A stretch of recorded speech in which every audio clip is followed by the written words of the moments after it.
Un poco pensando en lo que creemos que es, sino en lo que debe ser. Buscamos estar estandarizados, primero en lo que significan los conceptos mismos de la norma y el contenido de ella, para evitarnos después de que vengan las sorpresas, ya sean los hallazgos, ¿no?, o las recomendaciones a veces de justamente de quienes tienen que velar y ver que las cosas vayan marchando correcta y debidamente, de manera transparente, justas y equitativas dentro de la organización. Una de las preocupaciones que conversábamos mientras hacíamos la espera de ustedes era de que la necesidad de la institución es que todos los servidores públicos que pertenecemos al Minagri tengamos la misma lectura de las cosas y tengamos, por lo tanto, la misma capacidad de respuesta frente a cualquier ocurrencia que pudiera darse en la gestión. Uno de los temas también, y por eso nos veían que nos sonreíamos permanentemente en la mesa, es decía, alguna vez hemos recibido algo de la Contraloría, un lapicero, ¿verdad? Entonces, y me decían ellos, no, a veces reciben hallazgos y también van a recibir recomendaciones, ¿no? Pero eso es lo que menos queremos recibir. Lo que más queremos recibir es que nos trasladen el conocimiento que ellos tienen y la experiencia que tienen para poder nosotros actuar y ser eficientes y eficaces en la gestión que se nos ha encomendado. Yo les agradezco mucho a ustedes, los expositores, por su presencia el día de hoy.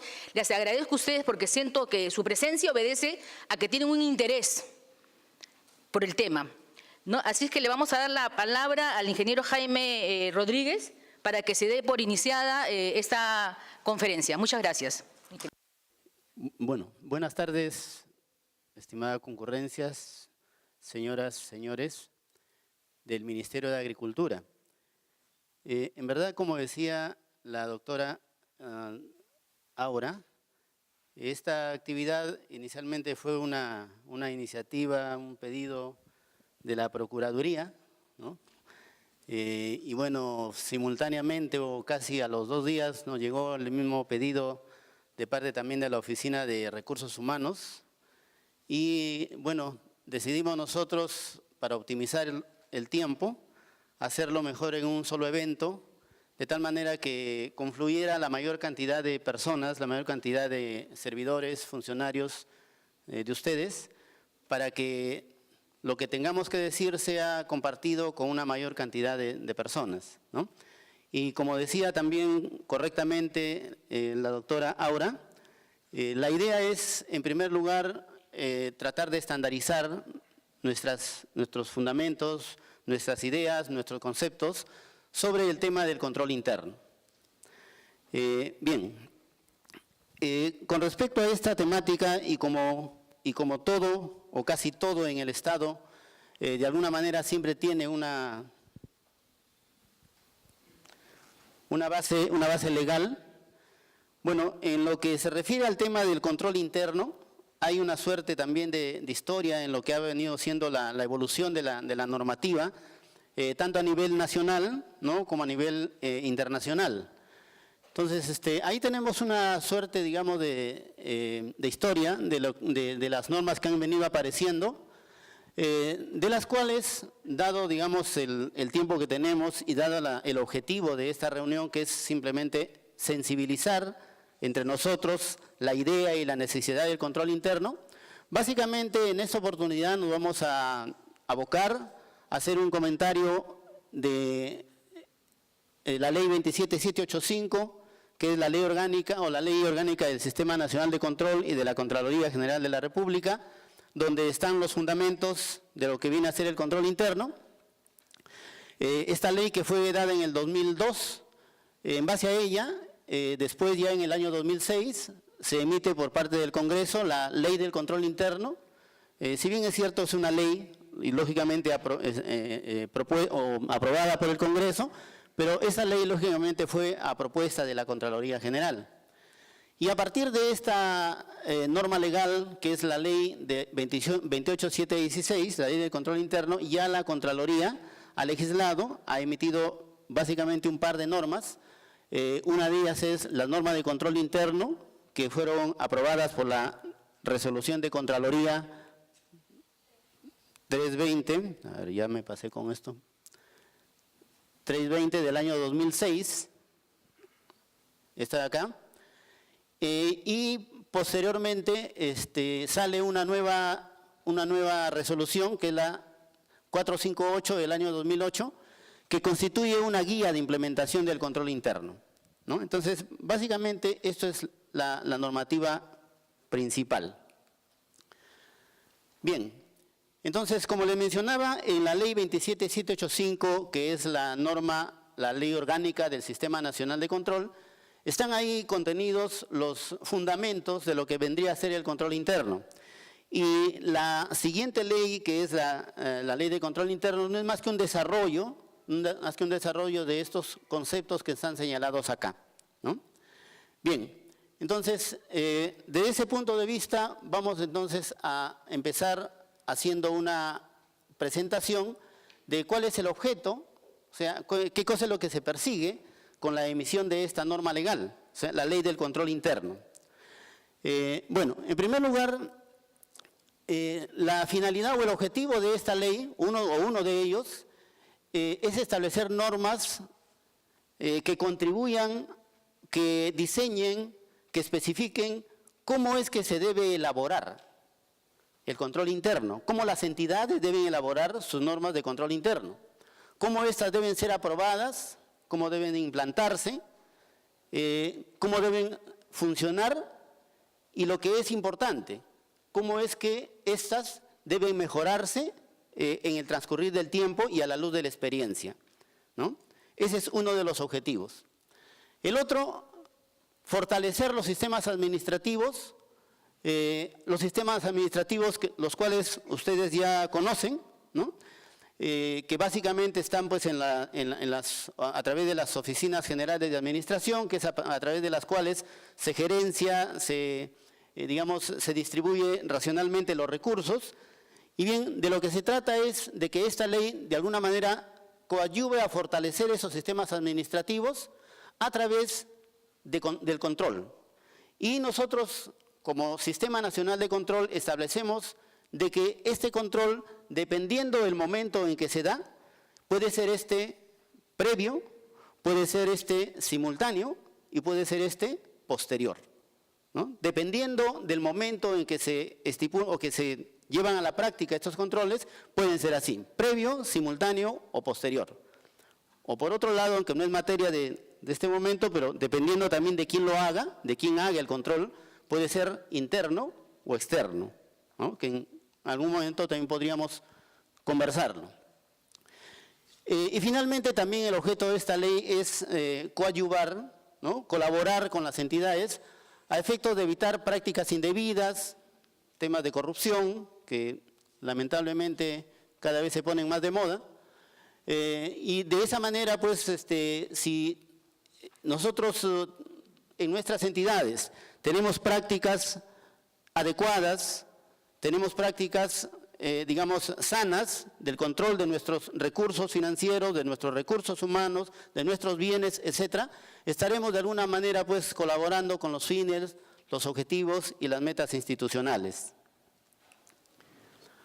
Ahora, en lo que respecta a la misma ley, ¿quiénes están, obligados a implementar, desarrollar, etcétera, y también mejorar los controles internos? Bueno, esta ley, la ley general, o en este caso, la Contraloría General emite las normas que son de cumplimiento obligatorio. Entonces, aquí hay un tema que quisiera yo un poco incidir, porque en las reuniones, en las conversaciones que, de acuerdo a nuestras diferentes actividades de control, hacemos, hay en muchos de nosotros un concepto errado, en el sentido de pensar de que el control interno es una función que le corresponde al órgano de control institucional. Y esto no es así, de ninguna manera. Bien, entonces, esta ley lo que establece son las normas, o establece que la misma Contraloría General está en la obligación de emitir normas cuyo cumplimiento es obligatorio de las entidades. Entonces, la Contraloría General lo que hace es, digamos, normar respecto a los sistemas de control interno, dar la normativa general en base a la cual cada una de las entidades desarrollará la suya, desarrollará la propia, ¿no? Pero en ese sentido, el rol de la Contraloría es establecer las normas generales que son de cumplimiento obligatorio de todas las entidades del Estado, ¿no? Entonces, el control interno es responsabilidad de los funcionarios de las entidades, no es responsabilidad del órgano de control institucional. Entonces, eso es lo primero que nosotros deberemos tener en cuenta y transmitir y conversar con nuestros compañeros con quienes trabajamos, ¿no? Bien, ahora, estas normas que establece la Contraloría General son lógicamente de aplicación obligatoria por los órganos, por los organismos, el personal de la administración propiamente y, ¿por qué no, también del órgano de control institucional? Entonces, nosotros también tenemos la obligación de aplicar las normas del control interno, pero ya le hemos comentado hace un momento, nosotros, el control interno, dependiendo del momento en que se efectúa, puede ser previo, simultáneo o posterior.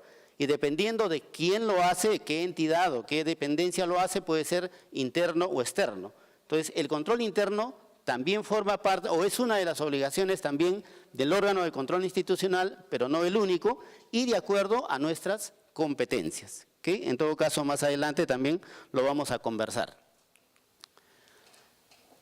Bien, entonces ese es el ámbito de aplicación del control interno. Ahora, el otro tema que es importante señalar, o sea, el control interno, digamos, como tal. ¿Qué cosa es el control interno? Aquí no hay, digamos, cosas muy extrañas, no hay definiciones muy rebuscadas ni nada por el estilo. El control interno, de alguna manera, simplemente son las mismas políticas que se dan en las instituciones, como por ejemplo acá en el Ministerio de Agricultura, las mismas políticas, los mismos procedimientos, el desarrollo de ciertos métodos, etcétera, que de alguna manera ayudan a la administración, ayudan a la gestión y también ayudan a los órganos de control institucional de alguna manera a cuidar razonablemente los recursos. Entonces, el control interno no es nada extraño, no es nada que sea una atribución exclusivamente de la Contraloría o del OSI, sino son, como repito, las mismas políticas que se dan las propias entidades para el cumplimiento de determinados objetivos, los mismos procedimientos desarrollados por estas, etcétera. Bien, lo que sí hace la Contraloría de alguna manera es emitir normativa, emitir una normativa general, de tal modo que en función de esa normativa general, como le decía hace un momento, las entidades elaboren, propongan, formulen y aprueben sus propias normas de control interno, ¿no? Esa es entonces la idea, ¿no? Y la diferencia y la relación que hay entre el Sistema Nacional de Control y las entidades del Estado. Ahora, como parte de esta, digamos, de esta normativa que emite la Contraloría General, el sistema de control interno, de acuerdo a nuestra normativa, tiene varios componentes, ¿no? Tiene varios componentes, lo que llamamos nosotros los componentes del sistema de control interno. Bien, y aquí de alguna manera están resumidos. Uno de ellos es el ambiente de control, el ambiente de control. ¿Qué cosa es el ambiente de control para nosotros, ¿no? Es un entorno, es el ambiente en el cual nosotros nos desenvolvemos y que de alguna manera debe constituir un entorno favorable a buenas prácticas, el desarrollo de nuestro comportamiento dentro de nuestras entidades con valores, ¿no? Conductas apropiadas para el funcionamiento del control interno, una gestión escrupulosa, digamos, como comportamiento nuestro de parte de la entidad, es decir, es el ambiente donde nosotros nos desarrollamos. Vamos a decir, si ustedes después llegan a mi oficina, a donde el Ministerio nos ha asignado a nosotros un medio físico donde desarrollar nuestras actividades, y se encuentran pues al ingresar de que la puerta está abierta, ¿no? Y entendiendo que nosotros hacemos investigaciones, evaluamos documentación que ustedes nos confían, ¿no? Entonces, lógicamente, al parecer no habría pues una buena seguridad, ¿no? No solamente para nosotros como personas, sino para la documentación que ustedes nos confían cuando vamos a hacer una acción de control o cuando vamos a examinar algo que tenga que ver con alguna parte de la gestión de ustedes, ¿no? Entonces, al parecer no habría un adecuado ambiente de control, ¿no? O si es que yo les pido, o si van a mi oficina y me piden pues un informe porque de alguna manera lo necesitan por A o B razones, y yo no sé dónde está ese informe, y me demoro un día para buscarlo, entonces eso quiere decir de que no tengo también adecuadamente, digamos, guardado mis archivos, entonces no tengo un ambiente adecuado de control. O si es que, digamos, ustedes van a la oficina y en el momento en que deberemos estar trabajando, bueno, todos estamos tomando desayuno, ¿no? O todos estamos tomando los alimentos, entonces no hay un adecuado ambiente de control que favorezca el buen desarrollo de nuestras actividades. Entonces, ese es un primer componente.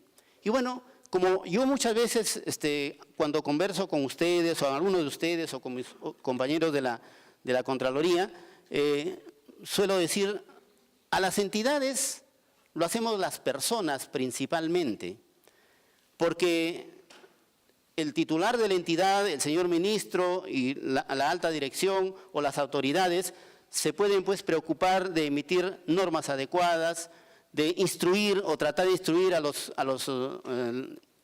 servidores de que éstas sean adecuadamente cumplidas, pueden hacer ellos, digamos, su labor, pero si nosotros mismos como personas no actuamos adecuadamente, entonces el ambiente que va a encontrar el funcionario no va a ser el adecuado. Entonces, como repito, el ambiente de control es eso, simplemente, es el entorno, ¿no? Que de alguna manera con nuestro comportamiento, con nuestras actitudes, debería crear un entorno favorable para el adecuado funcionamiento de nuestras entidades. Bueno, el otro elemento a tomar en cuenta, y esto es algo que podría ser relativamente novedoso, porque no estamos muy bien acostumbrados frente a determinadas funciones que debemos cumplir o frente a determinadas tareas que debemos, ¿no?, realizar, no estamos muy acostumbrados a evaluar riesgos. Entonces, si yo tengo esta función, si yo tengo esta tarea, lógicamente tengo una serie de normativa que a mí me va a permitir desarrollar esa actividad. Pero un elemento importante a tomar en cuenta es qué riesgos voy a tener, porque todas las actividades que nosotros desarrollamos conlleva o tienen riesgos de diferente naturaleza. Entonces, tenemos que nosotros de alguna manera acostumbrarnos a cuando evaluamos nuestras actividades, evaluar los riesgos, ¿no? Y los riesgos, ¿qué cosa es? Es identificarlos, es analizarlos y administrar los factores que afecten adversamente el cumplimiento de los objetivos. ¿Por qué? Porque los riesgos están ahí, los riesgos, muchos de ellos no se van a poder evitar. Entonces, nuestra obligación es principalmente saberlos administrar, ¿no? Entonces, ese es un componente también del sistema de control interno, la evaluación de los riesgos. El otro componente, las actividades de control gerencial, ¿no? Eso quizás siendo un poquito incisivos en este tema, como les decía hace un momento, la idea es de que el control interno es responsabilidad de la administración, es responsabilidad de los gestores, ¿no? Y particularmente, pues, esta responsabilidad tiene que partir de la cabeza, en este caso la alta dirección. Entonces, las actividades de control gerencial simplemente son las políticas que imparte la dirección, que imparte la gerencia, que imparte los niveles ejecutivos, con relación a las funciones asignadas. Y bueno, ¿y esto por qué? Porque la alta dirección tiene que asegurarse de alguna manera que los objetivos que se ha planteado se cumplan, ¿no? Entonces, por hablar de un tema, si es que el Ministerio de Agricultura tiene pues entre uno de sus objetivos, por ejemplo,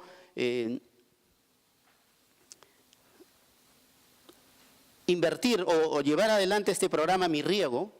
Entonces, ustedes saben, el año pasado pues el Ministerio recibió, ¿no?, de acuerdo a la ley de presupuesto, 1.000 millones de soles, pero resulta que si nosotros no estamos adecuadamente preparados para manejar un presupuesto que nunca antes lo habíamos tenido, entonces, bueno, pues ahí está la ley de presupuesto, ahí está la norma, entonces ahí está el dinero, ¿no es cierto?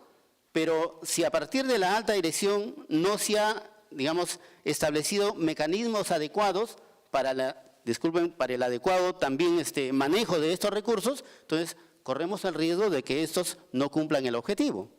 Entonces, la alta dirección tiene la obligación de realizar actividades, implementar políticas que aseguren el cumplimiento de esos objetivos.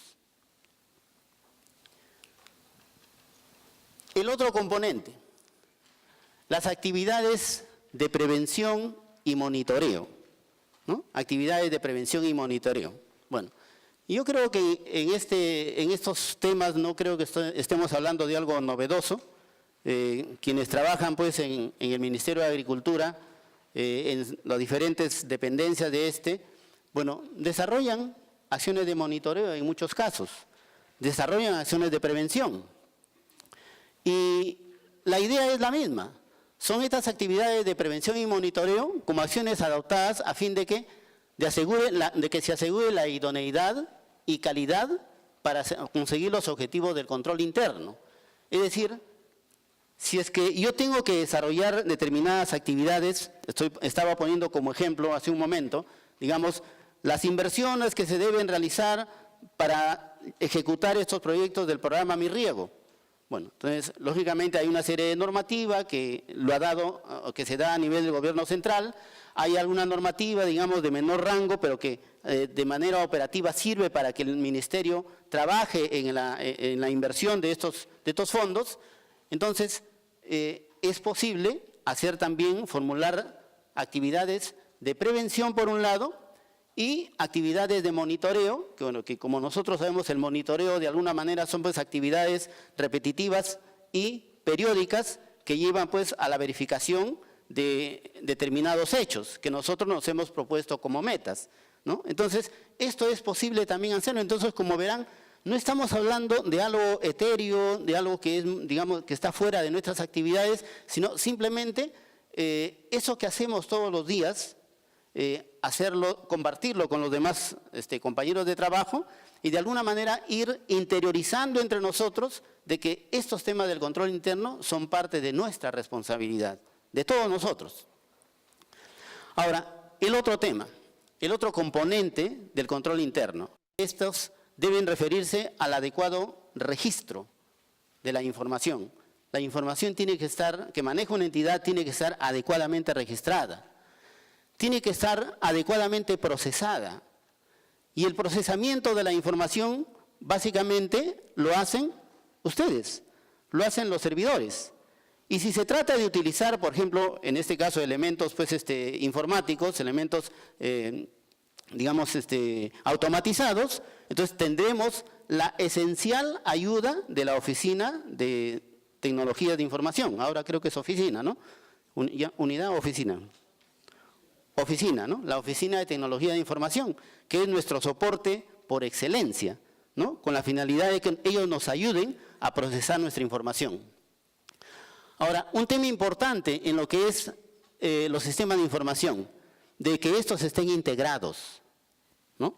El tema de la integración de la información es sumamente importante, o sea, y creo que eso es parte de la filosofía del desarrollo de todos los sistemas de información que ahora se divulgan, por ejemplo, a través de las páginas web de las entidades, en donde a nosotros como usuarios nos interesaría pues que yo entre a la página web del Ministerio de Agricultura y pueda encontrar pues el precio actualizado de la papa, pueda encontrar qué cantidad de hectáreas de maíz se ha sembrado en esta, ¿cómo le llaman ustedes? En esta campaña, ¿no? En esta campaña, etcétera, y que todo esté integrado, o sea, que todo esté en un solo lugar.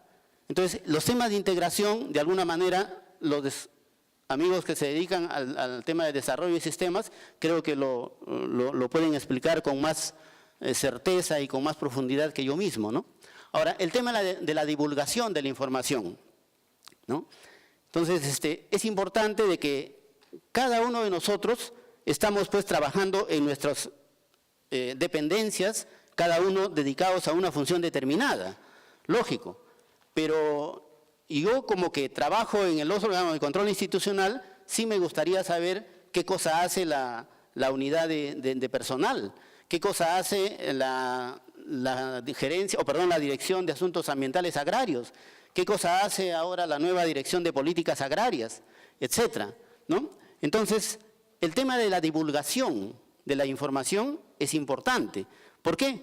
Porque todos nosotros trabajamos en el Ministerio de Agricultura, entonces la información que nosotros manejamos y con la que trabajamos acá, lógicamente va a ser diferente a la información con la que trabaja en el Ministerio de Energía y Minas, a los que trabajan en el Ministerio de Trabajo, etcétera. Entonces tenemos que estar homogenizados, ¿no es cierto? Homogenizados en, digamos, las políticas que se establezcan desde la alta dirección, en los planes, en los objetivos, en las metas. Por más que nosotros hagamos una tarea específica, pero tenemos que tener un norte común. Y una manera de lograrlo es la adecuada divulgación de la información. Y bueno, como les mencionaba hace un momento, hay pues ahora herramientas poderosísimas, ¿no? Herramientas informáticas que nos ayudan a optimizar todo este tema del registro, del procesamiento, integración y divulgación de la información. O sea, ahora no se podría pues concebir de que a estas alturas, ¿no? Año 2013, por ejemplo, nuestra información solamente esté pues en hojas de cálculo, ¿no? Solamente esté en Excel. No tendría, creo que no nos sería útil a estas alturas. Entonces tendremos que trabajar en lo que ahora y de hace muchos años son las bases de datos. Soluciones informáticas accesibles, modernas. O sea, no es posible de que, digamos, el mundo ande a 100 por hora y nosotros como Ministerio de Agricultura estemos a 10 kilómetros por hora. O sea, tenemos que de alguna manera estar pues acorde con las tecnologías en el mundo, ¿no? Y que ahora pues no son, en primer lugar no son tan caras, ¿no? En segundo lugar, se dan muchas facilidades, ¿no? En el mundo para la aprehensión de esas tecnologías y por lo tanto es más bien una facilidad para nosotros como empleados públicos, como servidores, utilizar estas herramientas, ¿no?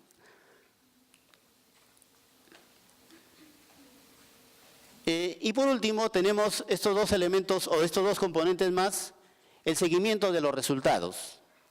O sea, en este caso se tiene que hacer una revisión y verificación actualizada de los logros, sobre los logros de las medidas del control interno. Esto sí es un tema donde tiene que haber una interacción, digamos, cotidiana, diaria, entre los que ejecutan determinadas actividades y quienes disponen que esas actividades se ejecuten. Es decir, entre el director, subdirector y las personas o los servidores que realizan determinadas actividades. Entonces, el seguimiento de los resultados. Si bien es cierto, ese seguimiento podría corresponder como responsabilidad a nuestros jefes inmediatos, pero nuestros jefes inmediatos no van a poder hacer un adecuado seguimiento si nosotros no les suministramos la información adecuada, verídica y oportuna, ¿no? Entonces, hay que hacer un seguimiento de los resultados y en este tema del seguimiento también incluye la implementación de las recomendaciones, ¿no? Y la implementación de las recomendaciones bueno, aquí hay dos temas. Uno, las recomendaciones que provengan de las autoevaluaciones que ustedes mismos hagan de su propio trabajo, ¿no? Y por otro lado, sí, estamos en la obligación de implementar las recomendaciones que provienen del Sistema Nacional de Control, es decir, de los informes de la Contraloría General de la República o del órgano de control institucional de este ministerio o de las sociedades de auditoría cuando son adecuadamente contratadas y designadas, etcétera. Entonces, en nuestros informes, para poner el caso como ejemplo, en el caso de los OSIS, si bien es cierto, el título es recomendaciones, ¿no? El título es recomendaciones, yo creo que debería decir obligaciones, ¿no? Porque no es que lo recomiendo para ver si usted lo aplica o no lo aplica, o vea si lo hace o no lo hace. No, las recomendaciones son de aplicación y de implementación obligatoria, ¿está bien? Obligatoria. ¿Cuál es la diferencia entre ustedes como gestores y nosotros como parte del Sistema Nacional de Control? La diferencia es que nosotros en las recomendaciones le decimos qué cosa deben hacer. pero no les decimos cómo deben hacerlo, porque eso es negocio de ustedes. A mí no se me ocurriría pues ir y decirle a la doctora Aura cómo debe hacer ella su gestión. Oiga, ella sabe más que yo, porque ella está en eso todos los días. O al director de Asuntos Ambientales Agrarios, cómo debe hacer su gestión o cómo debe implementar mi recomendación. No, señor, yo le digo qué es lo que haga, pero el cómo son ustedes. Porque ustedes son los técnicos, ustedes son los especialistas, ustedes son los que trabajan cotidianamente en ese tema. Yo solamente le puedo decir cómo hacerlo. Perdón, qué debe hacerlo. Pero el cómo lo hacen ustedes. ¿Está bien? Y eso por una serie de razones, bueno, por el tiempo que tenemos no permite abundar en este tema, pero esa es la idea, ¿no? Decimos nosotros el qué hacer y ustedes tienen que saber el cómo implementar esas recomendaciones, pero esas son de obligatorio cumplimiento. Y por último, este otro elemento, otro componente del control interno, los compromisos de mejora, ¿no? O sea, hay una figurita que siempre se emplea cuando se hablaba de la calidad total, ¿no? Muy común, que es el tema de la mejora continua, ¿no? O sea, en el hecho de que lo representan como una espiral en donde, bueno, pues si bien es cierto, volvemos al mismo punto, pero no en el mismo punto exactamente, sino un nivel más arriba, ¿no es cierto? Entonces, estamos en la obligación nosotros mismos de procurar la mejora continua. Los órganos y el personal de la administración efectúan autoevaluaciones para el desarrollo del control interno. Y en esas autoevaluaciones es posible que nosotros detectemos posibles desviaciones, posibles deficiencias, pero que son susceptibles de ser corregidas, ¿no? O sea, si alguien ha tenido, pues nosotros cuando de alguna manera hacemos gestión, es factible que nosotros nos equivoquemos. Solamente los que no hacen nada nos equivocan, ¿no? Entonces, pero los que trabajamos y los que trabajan como ustedes también se equivocan y nosotros también. Entonces, pero nuestra obligación es justamente, digamos, bajo ese compromiso de mejora, es informar a nuestros superiores cuáles son las desviaciones, cuáles son las deficiencias que nosotros estamos encontrando en el trabajo cotidiano que realizamos, ¿no? Con la finalidad, pues, de corregirlos, ¿no? De corregirlos, y si de ello devienen recomendaciones, estamos una vez más, como les digo, en la obligación de aplicar esas recomendaciones que conlleven a la mejora de nuestros procesos. Estos son entonces los componentes del sistema de control interno. Ahora, ¿y cuáles son los objetivos, ¿no? O sea, ¿qué se busca con implementar un sistema de control interno? Bueno, en primer lugar decimos promover la eficiencia, la eficacia, transparencia y economía en las operaciones de la entidad. La eficiencia. Bueno, nosotros como ingenieros tenemos una manera muy simple de definir lo que es la eficiencia y creo que es aplicable también a los sistemas administrativos, ¿no? Decimos, para nosotros la eficiencia es una relación, ¿no? Es una relación, es un cociente, muy simple.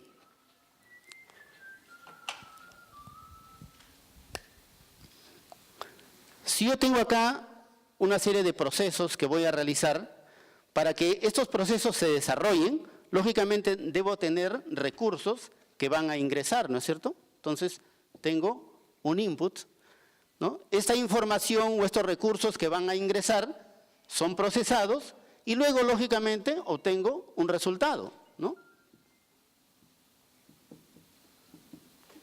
Obtengo un resultado, ¿no es cierto? Entonces, la eficiencia para nosotros simplemente es una relación de los resultados sobre los recursos que hemos empleado, ¿no? Así simplemente. Entonces, la salida, ya para hablar en español, sobre la entrada, ¿no? Como decía, nosotros en ingeniería lo planteamos de esa manera, muy elemental. Decimos, si esta lámpara es de 40 vatios, ¿qué quiere decir? De que si yo lo instalo a un sistema eléctrico, bueno, pues va a capturar de ese sistema 40 vatios. ¿Pero los 40 vatios lo va a transformar en luz? No. De los 40 vatios, bueno, 35 los va a transformar en luz, ¿no? El resto, o sea, porque esta lámpara, ¿para qué lo he diseñado? Para que me dé luz, no es para otra cosa, ¿no? Entonces, 40 vatios toman el sistema y 35 los transforma en luz. ¿Qué cosa es la eficiencia? Lo que he obtenido, que serían los 35, entre lo que ha consumido, que serían los 40. Por lo tanto, esa eficiencia siempre va a ser menor que 1, ¿no es cierto? Siempre va a ser menor que 1. Entonces, lo mismo, en los sistemas administrativos es algo similar. O sea, para desarrollar determinadas actividades empleamos recursos, ¿no es cierto? Y, lógicamente, luego de haberlos procesado, obtenemos un resultado. Entonces, eso es la eficiencia.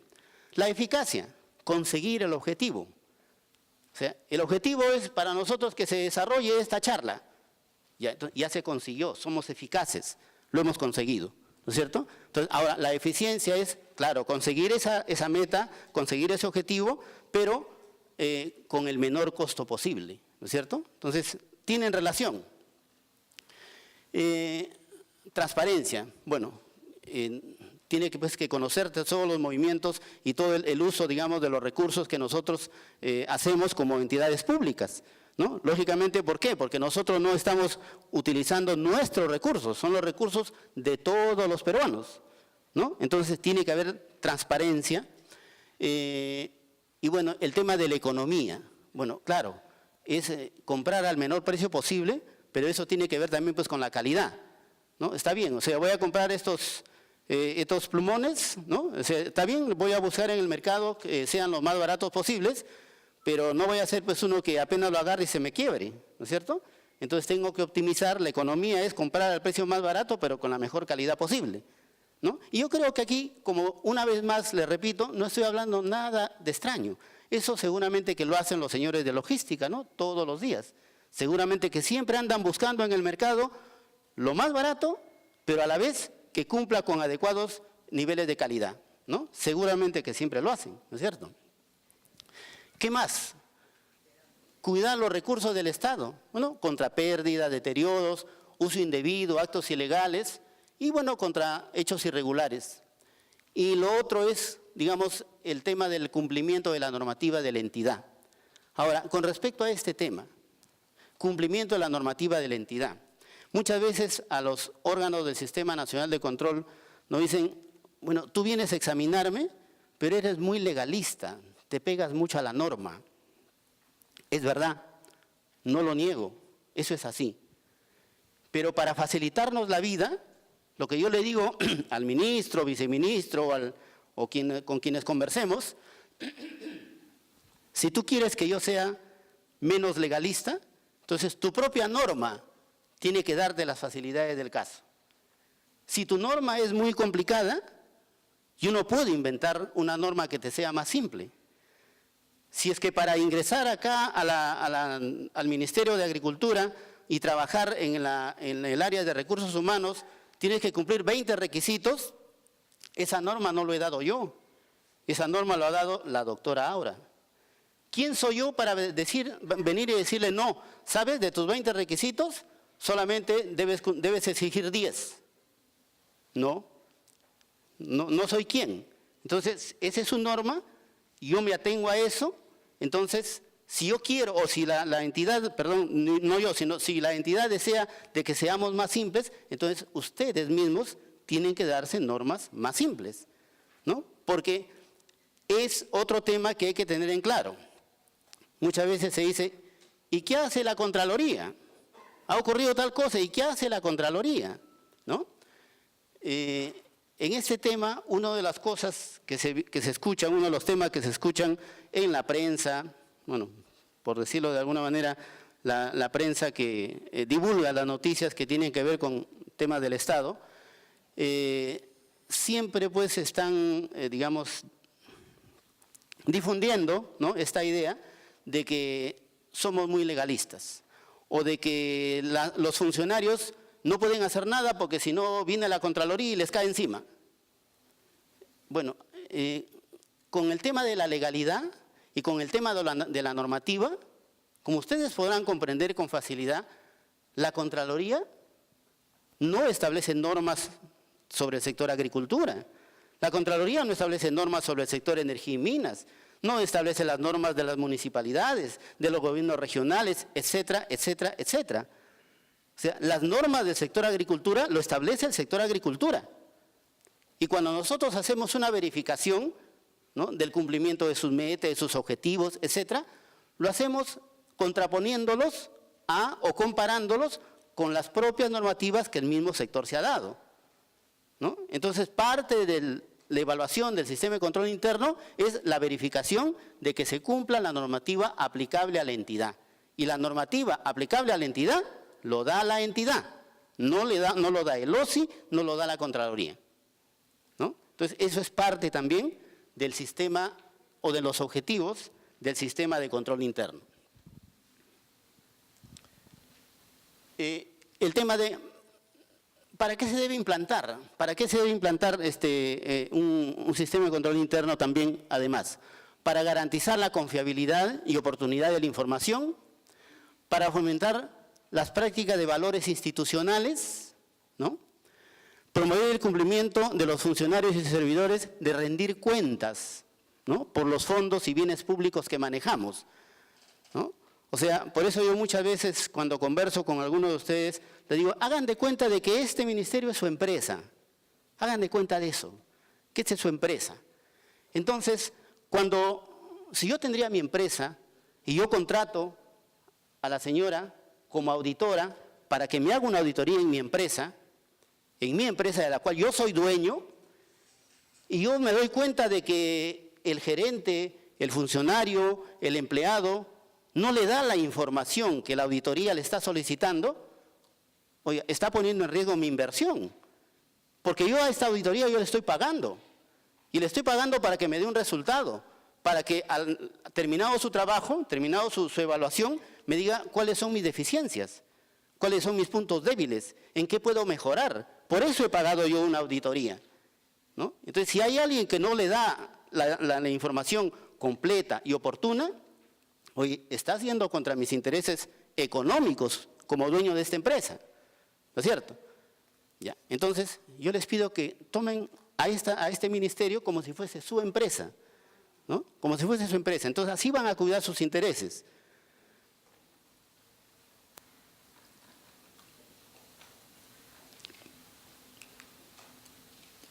Bien. Ahora, ¿cómo es el funcionamiento del control interno? En primer lugar, el control interno es continuo.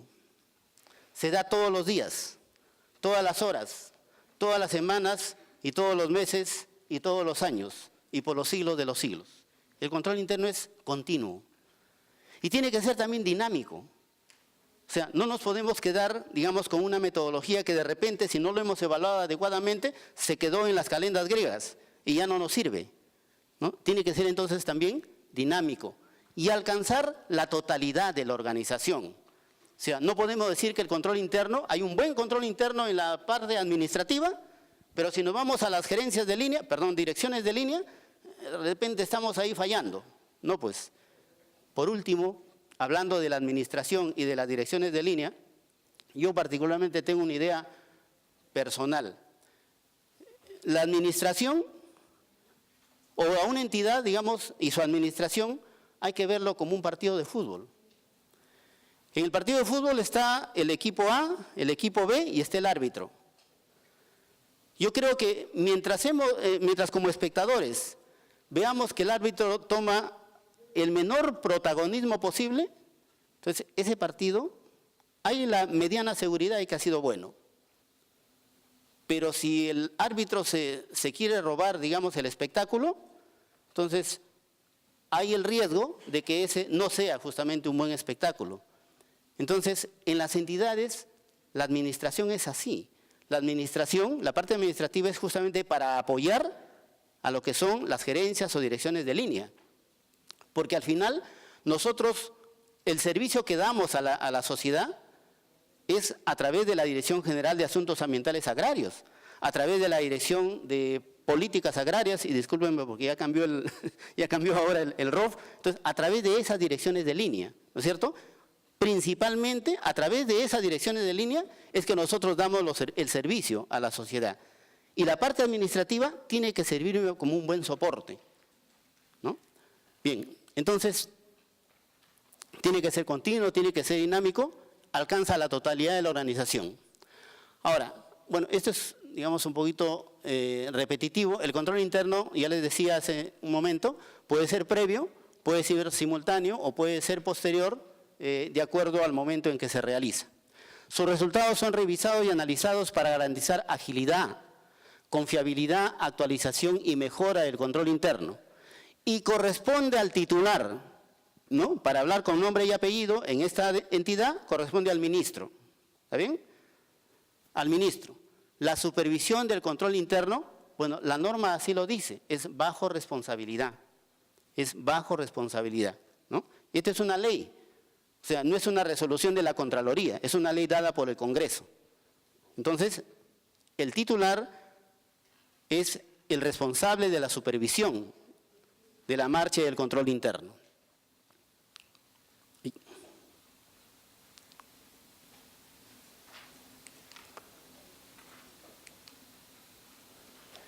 ¿Cuáles son las obligaciones del titular y los funcionarios? Entonces, una vez más, como les decía, el control interno es principalmente obligación de los gestores, de ustedes, ¿sí? Ustedes que trabajan en este ministerio. Velar por el cumplimiento de las funciones y actividades de la entidad y del órgano a su cargo, ¿no? O sea, son obligaciones del titular y los funcionarios. Organizar, mantener y perfeccionar el sistema de control interno, verificando la efectividad y oportunidad de su aplicación. Efectuar autoevaluaciones a fin de propender a la mejora continua. Es decir, el control interno, además de ser efectivo, además de ser eficiente, tiene que ser oportuno, ¿no? O sea, porque si yo pues voy a poner a un vigilante, ¿no? Para que efectivamente haga el control de los enseres que entran y salen de la entidad, y ese señor tiene que estar pues preferentemente al momento en que la gente sale, ¿no es cierto? Porque si al momento en que la gente sale no hay vigilancia, es altamente probable que el riesgo de pérdida sea mayor que en otras horas, ¿no? Entonces, si yo pongo mayor cantidad de vigilantes a las 10 de la mañana, donde la mayoría está en sus oficinas, entonces corre ese riesgo, ¿no es cierto? Corre el riesgo de la pérdida de los enseres, de los bienes de la entidad. Entonces, tiene que ser oportuna, no solamente efectiva, eficiente, sino también oportuna. Demostrar y mantener probidad y valores éticos, promoviéndolos en toda la organización. O sea, no puede ser, ¿no? Como veíamos, bueno, para no poner ejemplos de acá, pero como a veces vemos en programas de la televisión, en la prensa, etcétera, se sorprendió a determinado funcionario público recibiendo una coima. Eso es degradante, ¿no? Eso es degradante, ¿no? Para todos nosotros, no solamente a nosotros como empleados públicos, ¿no?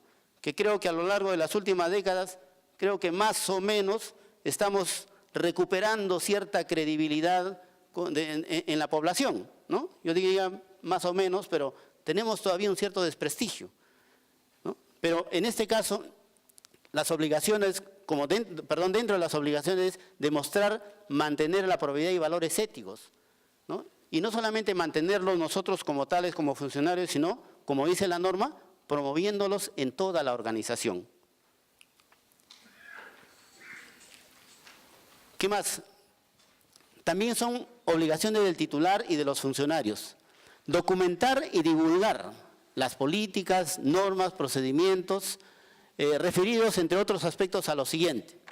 Competencia y responsabilidad de los niveles funcionales encargados de autorizar de la aprobación y autorización de los actos de operaciones. Es decir, eso es muy fácil de entender, pues, ¿no? O sea, cada persona, cada funcionario es competente en función de disculpen la redundancia, de las funciones que realiza, ¿no? Entonces, yo no puedo decir de que el director general de políticas agrarias debe ser el responsable de la administración del ministerio. No, o sea, no es competente para él dictar normas, etcétera, sobre ese tema. O sea, para eso hay otra dependencia que se llama la Oficina General de Administración. Entonces, se tiene que divulgar esas normas relacionadas con la competencia, la responsabilidad de los niveles funcionales. Se tiene que divulgar también normas respecto a la protección y conservación de bienes y recursos, ejecución y sustentación de gastos, inversiones, contrataciones y todo egreso económico, ¿no? Entonces, esto, por ejemplo, es algo para nosotros como órgano de control institucional, es una cosa de rutina. Cuando vamos nosotros a evaluar un proyecto de inversión, cuando vamos a evaluar cualquiera de las actividades que ustedes realizan, bueno, le pedimos no solamente los documentos que acrediten su gestión como tal, sino documentación que acredite los costos, que acredite los gastos, ¿no? Y como veíamos hace un momento, ustedes como tal tienen la obligación, y nosotros también, ¿no? Porque somos empleados públicos, de la responsabilidad. Tenemos la obligación de la responsabilidad. ¿Qué cosa es? La obligación de rendir cuentas, ¿no? La obligación de rendir cuentas. ¿Por qué? Porque no son nuestros recursos, son de todos los peruanos y peruanas. Establecimiento de registro de transacciones y operaciones, así como su conciliación. Esto es importantísimo. Muchas veces decimos, a ver, vamos a auditar, estamos auditando a determinada dependencia. Le enviamos un oficio y decimos, sírvase usted, por favor, alcanzarnos tal información. Y bueno, como para nosotros, como uno de nuestras limitaciones, ¿no? Es el tiempo, le decimos, le doy 3 días, o le doy 2 días, o a veces le decimos, por favor, en el día. No lo envían. Denos la información referida a tal proyecto. No está. No está. Pido un plazo mayor, deme 3 días más, deme 5 días más. Eso no puede ser. No puede ser. ¿Por qué? Porque no se ha establecido políticas adecuadas de registro de transacciones, de operaciones como tal, y no se ha tenido sistemas adecuados de procesamiento de uso de recursos. Entonces, no puede ser de que, digamos, la información que corresponde al proyecto A esté por acá, y esté también por allá, y esté desperdigado por todo el ministerio. Entonces, eso de alguna manera revelaría, digamos, un inadecuado control interno, ¿no? Disponer inmediatamente acciones correctivas ante evidencia de desviaciones e irregularidades. En algunas oportunidades, y principalmente la primera vez que yo estuve acá, recuerdo que tuve una experiencia. Ha sido por los años, 2006, 2007. Este ministerio era, en esa época, bastante dinámico en cuanto a su personal. O sea, la rotación era muy frecuente, ¿no? O sea, se cambiaba de funcionarios, bueno, con mucha frecuencia, por decirlo de la manera más elegante. Entonces venían los nuevos funcionarios y se acercaban a mi oficina y me decían, ¿sabe qué? Yo quiero que me haga una auditoría a mi oficina. O sea, me he encargado a la dirección tal, yo quiero que me haga una auditoría. ¿Por qué? ¿Y por qué quiere que le haga una auditoría? Porque quiero que me limpie toda la gestión anterior. Disculpe, señor o señora o señorita o señorito, pero nosotros no somos barrenderos, somos auditores, ¿no? Entonces, además, porque yo estoy 3 días acá y ya he encontrado tales desviaciones, es altamente probable que eso sea cierto. Entonces, usted mismo debe disponer inmediatamente las acciones correctivas ante evidencia de desviaciones o irregularidades, ¿no? Ahora, yo lo puedo hacer, seguramente que lo puedo hacer también, pero me va a tener que esperar, ¿no? O sea, pero si hay una acción correctiva que usted lo puede hacer en el momento, en 2 o 3 días, o de repente en el día, a mí me va a tener que esperar por lo menos 4 meses, ¿no? Que es lo que va a durar más o menos mi acción de control, ¿no? Implementar oportunamente las recomendaciones y disposiciones emitidas por la entidad, los informes de autoevaluación y los informes de los órganos del Sistema Nacional de Control. Entonces, para eso nosotros, cuando emitimos nuestros informes, bien, de ello nosotros emitimos un informe semestral que le damos a conocer al ministro y también damos a conocer a la Contraloría. Pero esos son solamente de nuestros informes. Pero yo sé que ustedes internamente y dentro de cada dependencia elaboran muchos informes sobre diferentes temas a los cuales se le han encargado. Entonces, seguramente que muchos de esos informes tendrán también recomendaciones.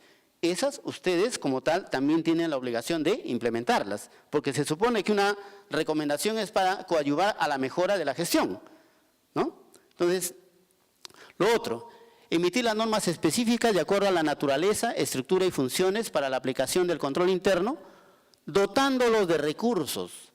Este es otro tema.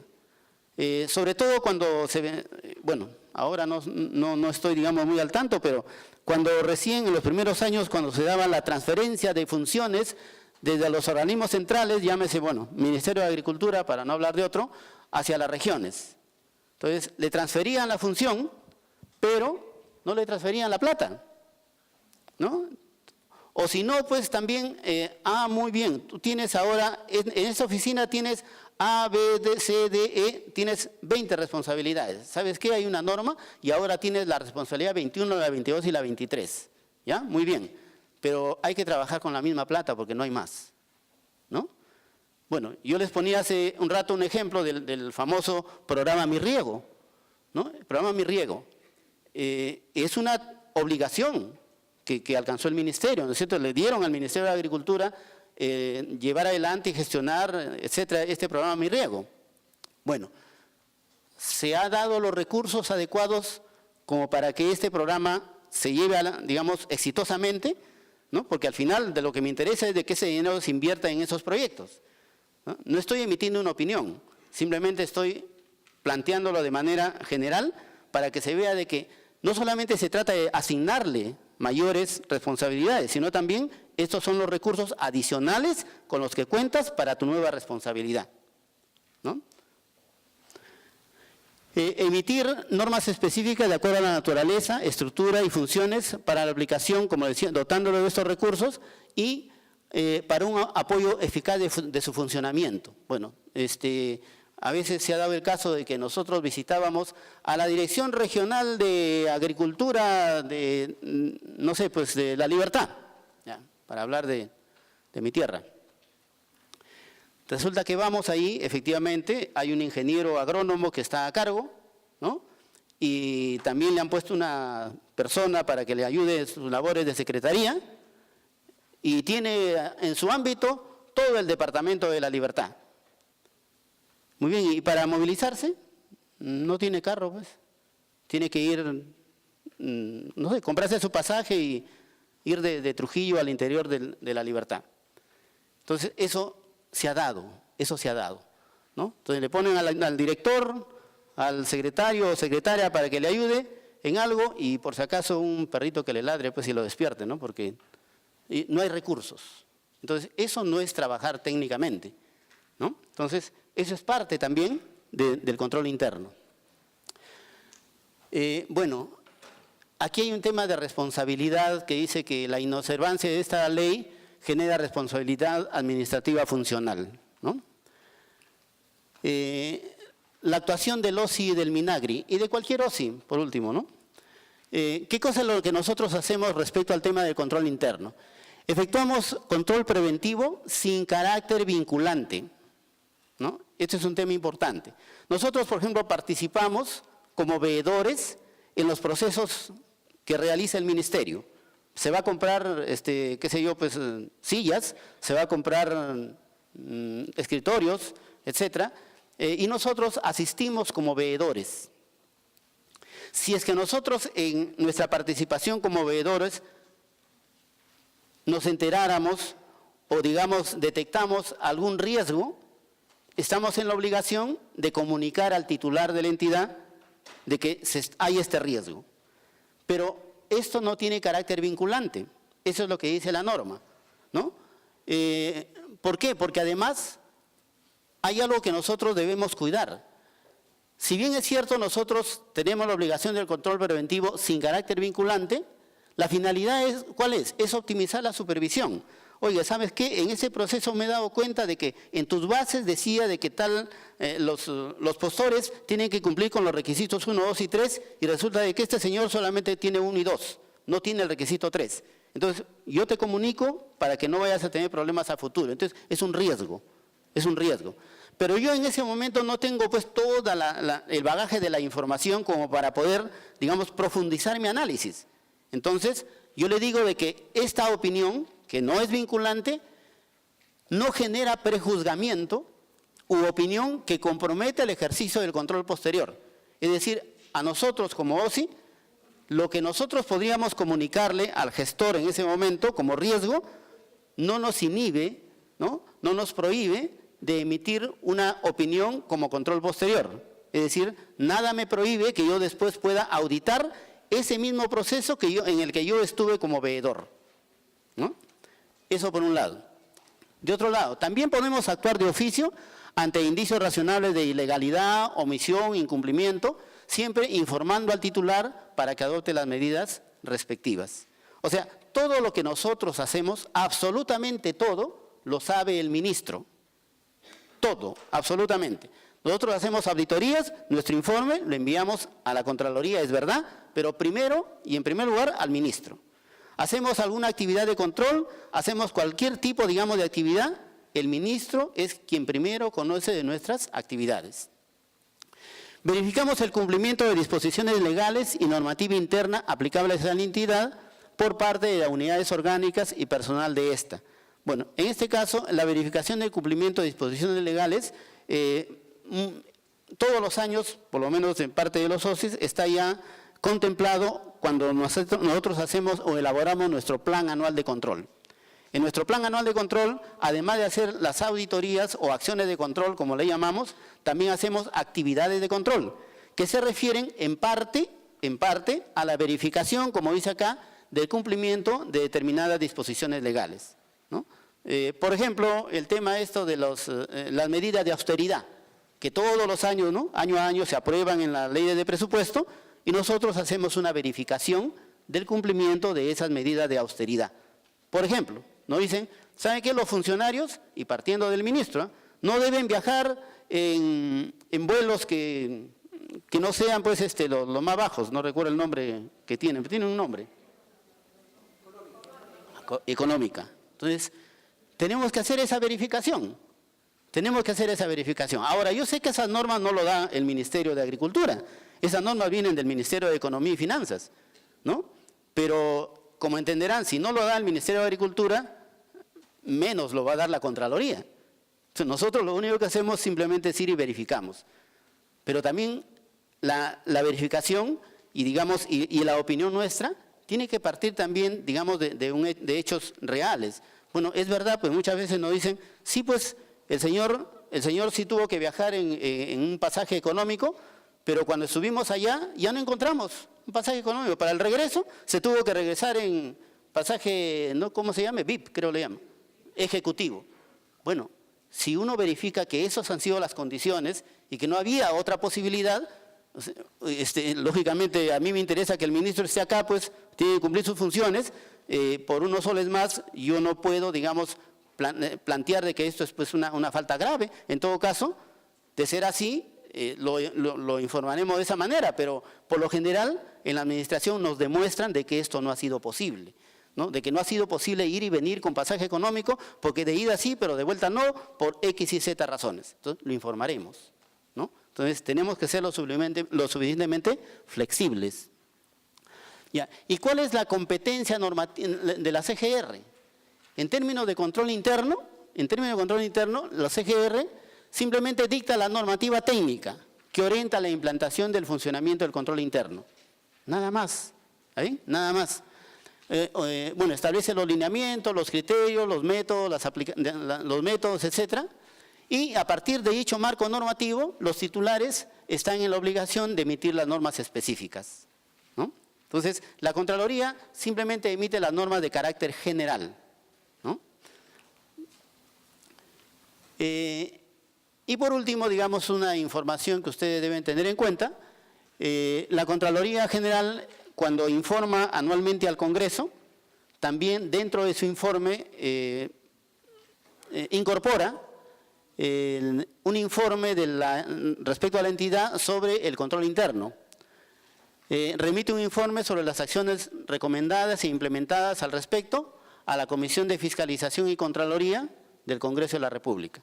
O sea, estos informes de control interno que nosotros hacemos, que las hacemos llegar a ustedes cuando hacemos un examen, cuando hacemos una auditoría, o sea, lo acopiamos, lo hacemos llegar a la Contraloría lo sistematiza y son parte del informe que la Contraloría está en la obligación de hacer al Congreso. Bueno, eso sería por mi parte y dejo con ustedes a la ingeniera Charito para que continúe. El ingeniero Rodríguez, como bien les expuso la ley, también tenemos, por otro lado, lo que es la resolución de Contraloría, la 320, que contempla los 5 componentes, ¿no? Los 5 componentes que ya han sido explicados por el ingeniero. El primero es el ambiente de control. El segundo, la evaluación de riesgos. El tercero, la actividad de control gerencial, información y comunicación, supervisión y monitoreo. Cada uno de estos componentes tienen una forma de aplicarse en la institución. Vamos a ir en orden con cada uno de ellos, que están bien relacionados con lo que ya expuso el ingeniero. Vamos a ver el ambiente de control. El ambiente de control, como lo decía el ingeniero, tenemos claro aquí todo lo que son los valores, las éticas, la ética, ¿no? Cómo nos estamos comportando en nuestra institución, ¿no? Todas las conductas y las buenas prácticas que nosotros podemos emplear. Pero a su vez, la norma de ambiente de control tiene unos subcomponentes. Estos subcomponentes, como están allí nombrados, filosofía de dirección, integridad y valores éticos, la administración estratégica, la estructura organizativa, la administración de los recursos humanos, la competencia profesional, asignación de autoridad y responsabilidad y órgano de control institucional. No sé si me permite el ingeniero, con su permiso. Nosotros estamos en este momento evaluando lo que es, estamos realizando la actividad de control, justamente cómo está el Ministerio de Agricultura con respecto al control interno. Eso quiere decir que nosotros estamos evaluando los 5 componentes que el ingeniero ya ha expuesto. Y para ello, como el ingeniero bien dijo, nosotros evaluamos el control interno, pero el control interno lo realizan los funcionarios. Entonces, nosotros tendríamos que evaluar qué hicieron en lo que es la filosofía de dirección, integridad y valores éticos, administración estratégica y todos los subcomponentes que les acabo de mencionar. Por ejemplo, en la filosofía de dirección, ¿qué tenemos actualmente en el Ministerio de Agricultura? ¿Qué hemos realizado como filosofía de dirección? ¿Qué hemos hecho en valores éticos a nivel entidad? Tenemos un código de ética, hemos modificado de repente el ROF, el MOF, en la estructura organizativa se está avanzando, de repente en la competencia profesional está en este momento lo que es la ley del servir, que están dando con la doctora Aura, ¿no? Más énfasis en este punto.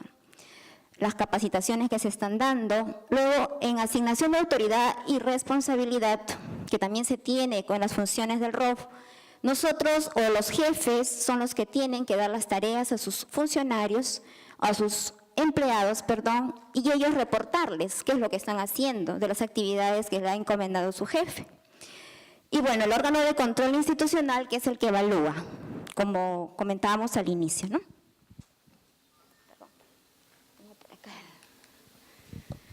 En lo que es la evaluación de riesgos, es muy importante este componente. Nosotros decimos, ¿cómo se evalúan los riesgos en la entidad? Hemos preparado un caso práctico para explicarles un poco cómo se evalúan los riesgos. Evaluar los riesgos en la entidad es muy importante, porque podemos haber de repente aplicado todos los componentes, pero un riesgo que ocurra puede volver a cero todos los avances que podamos haber realizado.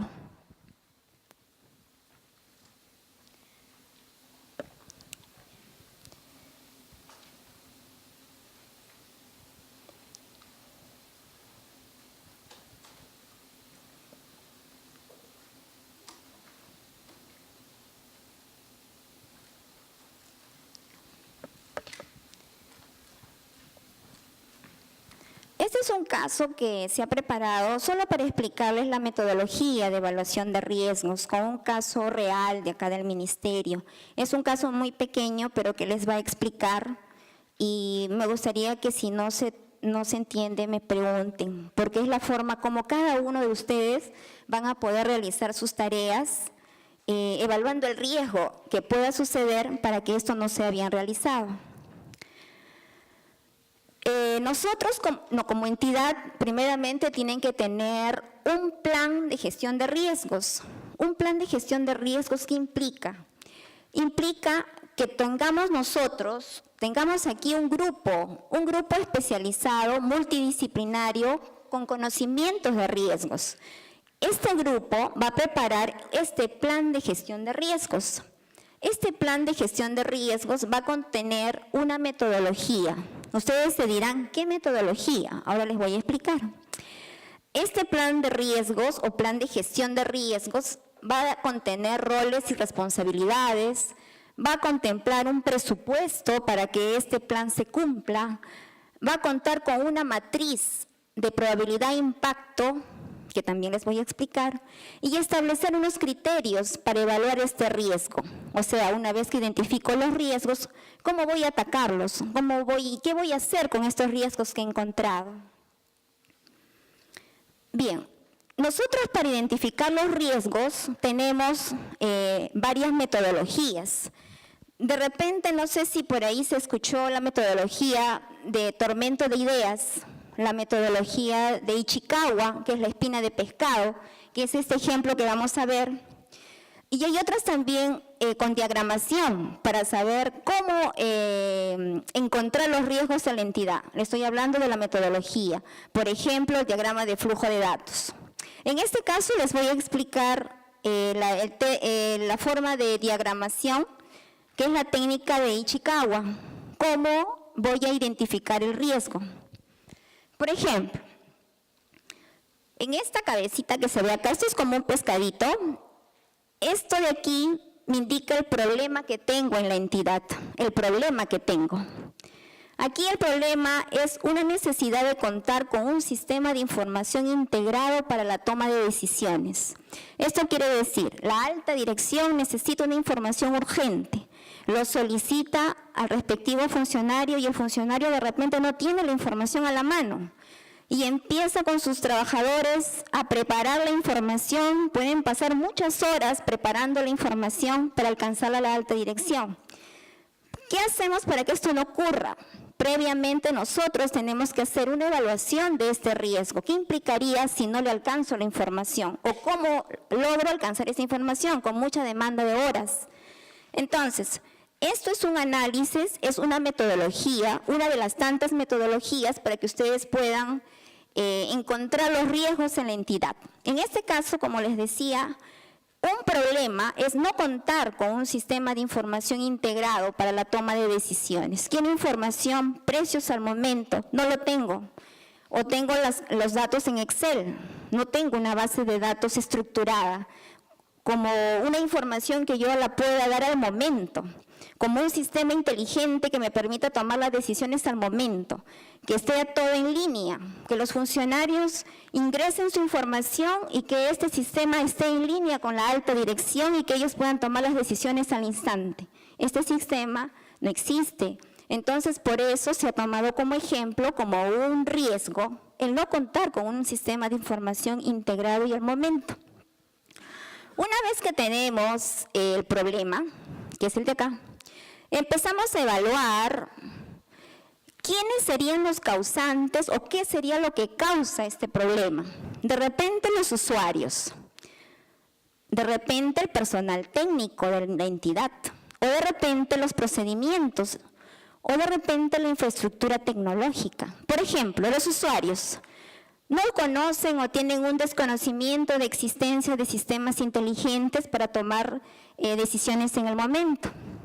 O de repente los usuarios tienen temor al cambio, o sea, prefieren usar su Excel o sus hojas de cálculo y temen a un cambio informático y sistematizado pensando que este puede fallar.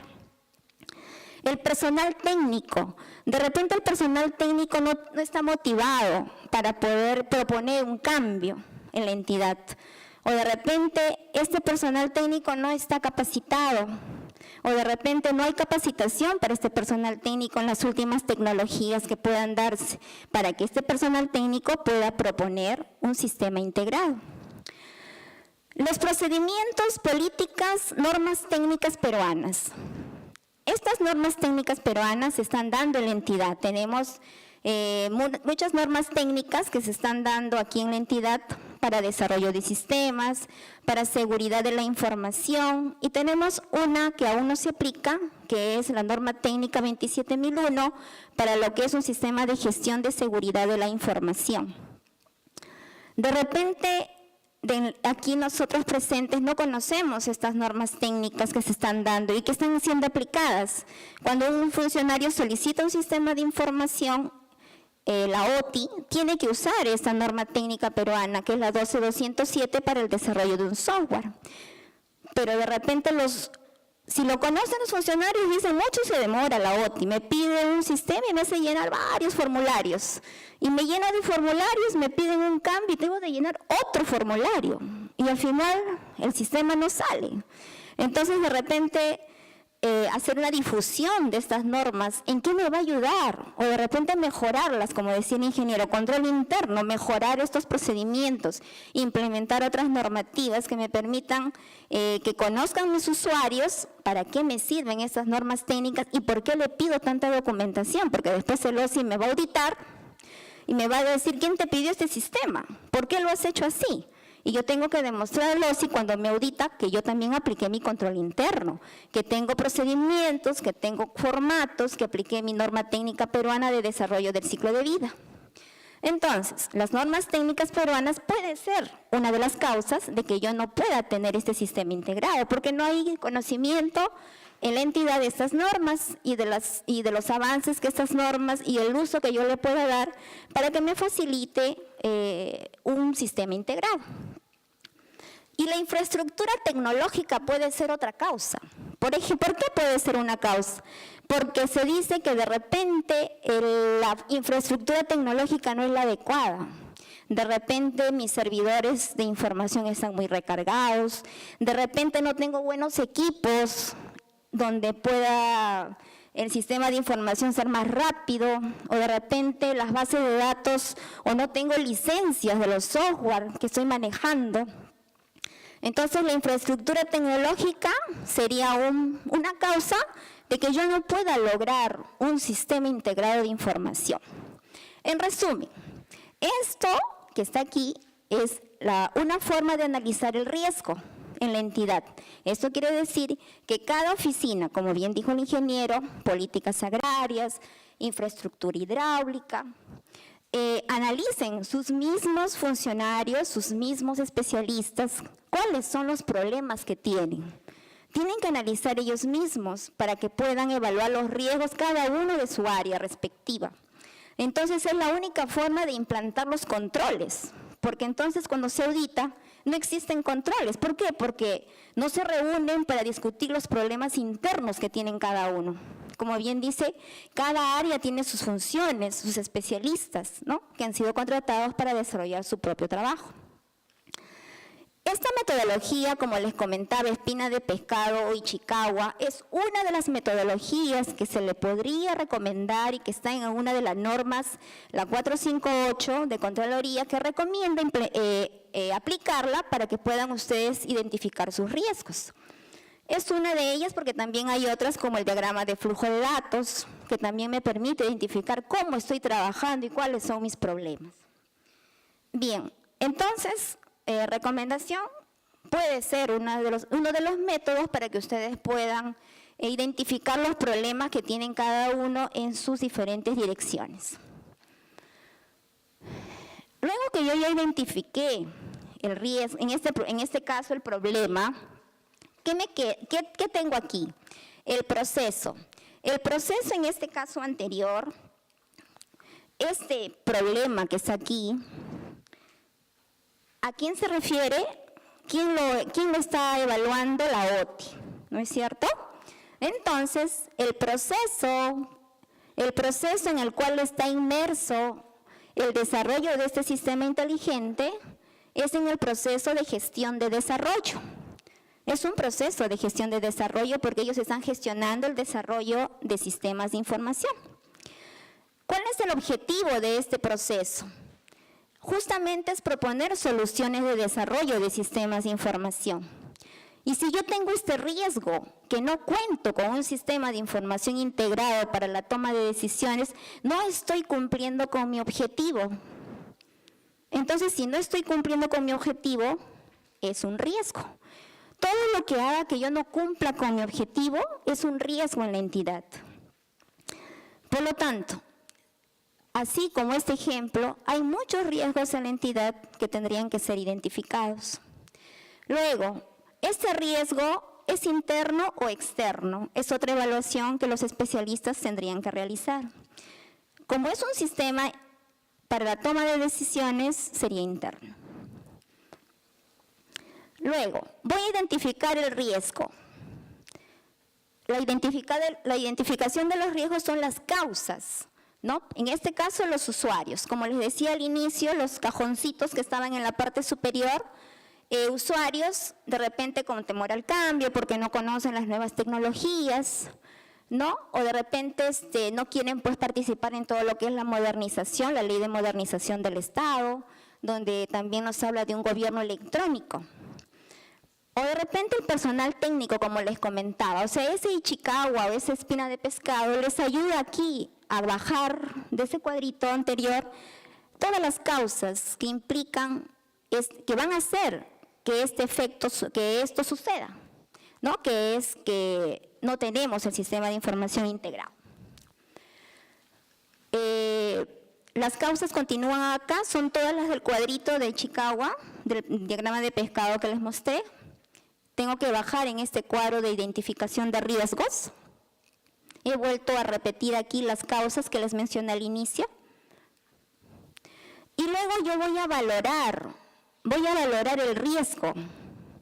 Una vez que yo he identificado todos los riesgos de la entidad, tengo que empezar a evaluar con cuál voy a empezar a solucionar, ¿no? En este caso yo solo les he colocado un riesgo, que es el que no tengo un sistema de información integrado para la toma de decisiones.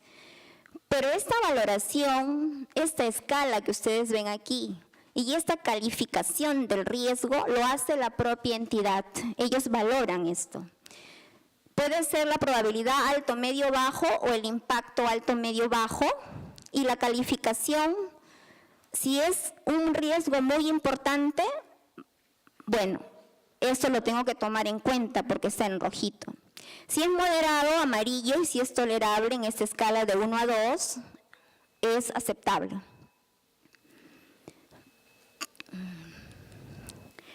En el caso que hemos visto en la valoración de este sistema no integrado para toma de decisiones, le puedo dar la probabilidad de 2 según mi evaluación, porque los especialistas son los más indicados de cada dirección en indicar cuál es el valor del riesgo. Le he dado 2. ¿Por qué le he dado 2? Porque 2 aquí es un término medio. De repente pues no es tan importante, ¿no? Este sistema para la alta dirección. Entonces le pone 2, supongamos, un ejemplo, ¿no? Y la probabilidad del impacto, también le he puesto la probabilidad del impacto como medio. O sea, de repente la toma de decisiones en el momento no es tan urgente. Bueno, entonces termino medio 2. Entonces voy a bajar en este cuadrito la probabilidad 2 del riesgo 1, que es el riesgo que estamos trabajando, y lo multiplico, me da 4. Y cuando es 4, ¿en qué escala cae? Cae en esta escala de moderado. Por lo tanto, mi riesgo es moderado. Y como es moderado, está en la probabilidad de impacto como color amarillo. Y así voy identificando todos los riesgos por direcciones, ¿no? Entonces ese es uno de los componentes actualmente que está débil y que esta sería una forma de trabajar todos los riesgos de la entidad. Luego la respuesta al riesgo, que es este cuadro que ven acá. Si el riesgo es moderado, yo puedo reducirlo, evitarlo, compartirlo o asumirlo. Reducir significa pues que voy a implementar los controles para que esto no suceda y voy a solucionar el problema. Evitarlo significa que voy a rediseñar mis procesos, ¿no? Voy a rediseñarlos y luego voy a implementar también los controles adecuados. O de repente lo voy a compartir, voy a pasar a otro este riesgo, ¿no? Y que pues asuma la responsabilidad de gestionarlo. O asumirlo, ¿no? O sea, este riesgo pues voy a asumirlo porque me queda me queda un riesgo residual y del cual yo tengo que asumir este riesgo, ¿no? Que no, de repente en este caso no es adecuado, ¿no? Este ejemplo es para el componente riesgos.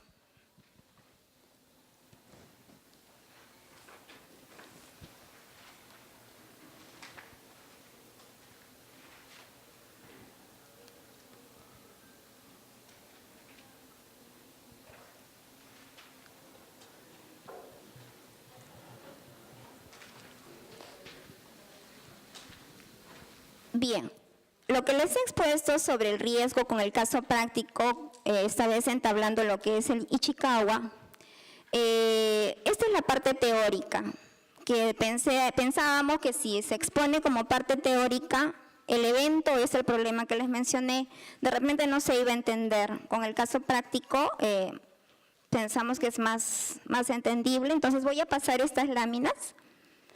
¿No? Acá estamos viendo, pues, el riesgo puede ser externo o interno, el ejemplo era interno, porque estaba aquí en la parte informática. Luego el riesgo, este es operativo, podría ser un riesgo estratégico, un riesgo financiero, o puede ser un riesgo de cumplimiento porque no estoy con las normas cumpliéndola, o puede ser un riesgo tecnológico, ¿no? En este caso, el ejemplo que hemos visto es un riesgo tecnológico. Una vez que identifico todos los riesgos, hemos aplicado lo que es el nivel de riesgo que nos cayó en moderado y luego la matriz donde bajo todo lo que he encontrado en esta matriz. Esta parte es teórica, lo hemos aplicado con nuestro ejemplo. ¿No? Acá estamos valorando el riesgo, que es también lo que hemos visto en el caso práctico. Y la matriz que nos salió el color amarillo, porque era un riesgo moderado, que también es la teoría, que les estoy pasando. ¿No? Luego viene lo que es el control gerencial. Este es el otro componente que también se ha expuesto, porque la ley y la norma están amarrados. ¿Qué cosa nosotros nos contempla lo que es el control gerencial? ¿No? Son todas las políticas, son los procedimientos, ¿no? Para asegurar que esto se lleve a cabo. ¿Qué cosa se lleve a cabo? Estos procedimientos de autorización. Se está dando procedimientos de autorización y aprobación. En este primer punto está muy amarrado con lo que son los procesos de la entidad. Tengo identificados los procesos en la entidad, tengo las funciones adecuadas, los funcionarios tienen las funciones y cuando les indican a sus empleados, estos le reportan las tareas que han realizado, cómo le está haciendo el seguimiento. Pero previamente voy a tener de repente un manual de procedimientos, ¿no? Este punto de aquí de repente en la entidad se está recién realizando, no tenemos de repente todavía identificados los procesos o se tiene todavía en un 20 o 40%. Lo que es la segregación de funciones, sí se trabaja con lo que es la segregación de funciones, o sea, todos, una misma persona no hace las tareas de la otra, no tienen las funciones correspondientes cada uno. Evaluación de costo-beneficio, o sea, ¿cómo yo evalúo si los riesgos que yo tengo versus el control que yo le pueda dar son los adecuados? Si yo hago una evaluación de estos, yo puedo decir de que tengo un beneficio con los controles implementados en mi entidad. Controles de acceso a los recursos y archivos. Cuento con archivos, por decir en mi archivo central, tengo un administrador del archivo, pero tengo archivos digitalizados, cuento con una digitalización de documentos. Tengo normativas y políticas implementadas para archivos electrónicos en mi archivo central. ¿Quién me guarda la seguridad de mi archivo central? ¿Cómo yo puedo saber de que en mi archivo no se están yendo documentos importantes? Y como lo decía el ingeniero Rodríguez, cuando en una auditoría solicitamos información, se demoran demasiado de repente en entregarla a algunos funcionarios. ¿Por qué se demoran mucho? ¿No tienen ordenados sus archivos? ¿Han implementado controles para eso? Verificación y conciliaciones, que también se está realizando. Evaluación del desempeño. ¿Cómo se evalúa el desempeño? Aquí lo que hemos visto con la doctora Aura, se está viendo lo que es la ley del servir, ¿no? Que se va a implementar. Luego la rendición de cuentas, por decir en los viáticos, también se está viendo ese tema, que también tienen problemas, a veces cuando no son bien requeridos, con anticipación, ¿no? El requerimiento que tienen para alguna salida. Documentación de procesos, actividades y tareas. Este 3.8 está relacionado a lo que es la identificación de los procesos en la entidad. Tengo identificado mis procesos. ¿Cuáles son mis procesos en la entidad? Un ejemplo, en el OSI nosotros tenemos lo que ya hemos identificado, el proceso de seguimiento de auditoría, todos los informes, su implementación. Nosotros tenemos este proceso identificado y cómo nosotros hacemos el seguimiento, cómo nosotros sabemos que se está implementando. Ese es nuestro gran proceso. Pero cada actividad que hacemos son las actividades y los procedimientos de este proceso. Esto de repente no está todavía implementado aquí en la entidad, pero es interesante que se empiecen a identificar los procesos de la entidad. Y todos estos procesos, actividades y tareas debo de documentarlos, ¿no? Todo debe de ser documentado. Posteriormente, en una auditoría, se solicita la información como es el procedimiento, por decir, de rendición de cuentas, ¿no? Tengo mi procedimiento, tengo mi normativa, he aplicado mi control interno. En los controles para TI y comunicaciones, ¿qué he implementado para controles de TI? Tengo normas técnicas aprobadas, tengo directivas para crear un usuario y una clave para accesar a tal sistema, de repente tengo políticas de seguridad implementadas para, por ejemplo, ahora yo lo que estoy viendo bastante es sobre correos electrónicos, ¿no? Que solo es de uso de la entidad, ¿no? Entonces, están difundiendo que el correo es solo de uso de la entidad, es una forma de controlar el correo de la institución, ¿no? Del dominio Minagri solo para los trabajos que realizamos en la entidad. Y también, por ejemplo, cuando se está dando, no podemos entrar, por ejemplo, al Face, o no podemos entrar de repente a nuestro correo privado de Hotmail, ¿no? Con ciertas excepciones, entonces se está dando controles. Pero nosotros como usuarios de repente un poco que nos molesta, porque no podemos entrar de repente a nuestro Yahoo o a nuestro Hotmail. Para eso se recomendaría, por ejemplo, que OTI diera unas políticas y procedimientos, por qué está haciendo esta restricción y difundirla. Eso sería un control interno que ellos están implementando. ¿Por qué lo hago? O sea, de repente porque genero pues mucho tiempo en esta actividad y no hago mis tareas propias de la entidad. ¿Por qué? ¿En qué se basaría? Pero mientras no tenga la directiva, mientras no tenga la política implementada, pero estoy restringiendo el uso, como que crea un poco al usuario de que ¿por qué no puedo entrar? ¿No? O sea, es un desconocimiento. Por eso que el control interno les aclara un poco el por qué se restringen algunas cosas, por qué pongo controles a tal o tal situación. Ay, me pasé. El componente de información y comunicación. Aquí en este componente, como observamos todo el gráfico en general, funciones y características de la información. Al inicio le decíamos que la información tiene que ser al momento, la información tiene que ser confiable y justamente tomábamos el ejemplo de la espina de pescado, que tiene que ser para la toma de decisiones. Los canales de comunicación. ¿Qué canales de comunicación tenemos en el ministerio? Tenemos de repente internet, de repente tenemos, pues, hemos implementado algunos software libres que me permiten una comunicación de repente que con una base de datos donde me almacena y mucha información es muy costosa.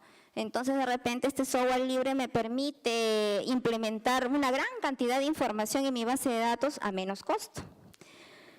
Comunicación externa. ¿Cómo me estoy comunicando externamente con mis usuarios? Estoy dándole y brindándoles la información que ellos necesitan. Mi portal está totalmente actualizado.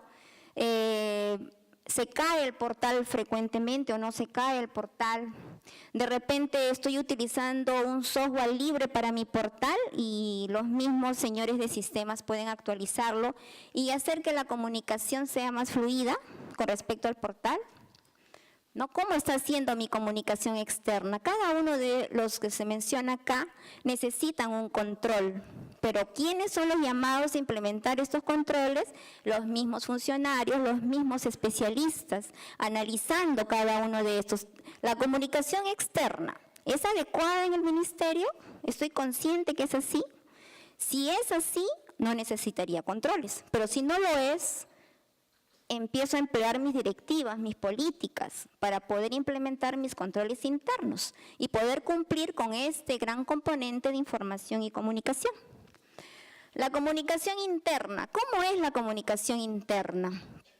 Por ejemplo, a veces nosotros solicitamos de tesorería una información y de repente vamos a compras y como que tienen que saber de repente uno con otro se relaciona, pero tienes que volver a pedir la información a la misma persona que están amarrados los dos, pero sin embargo cada uno cuenta con su información, que cada uno la mantiene como en secreto, ¿no? Cuando esta información debería de estar vinculada y facilitar a los usuarios el acceso a esta información.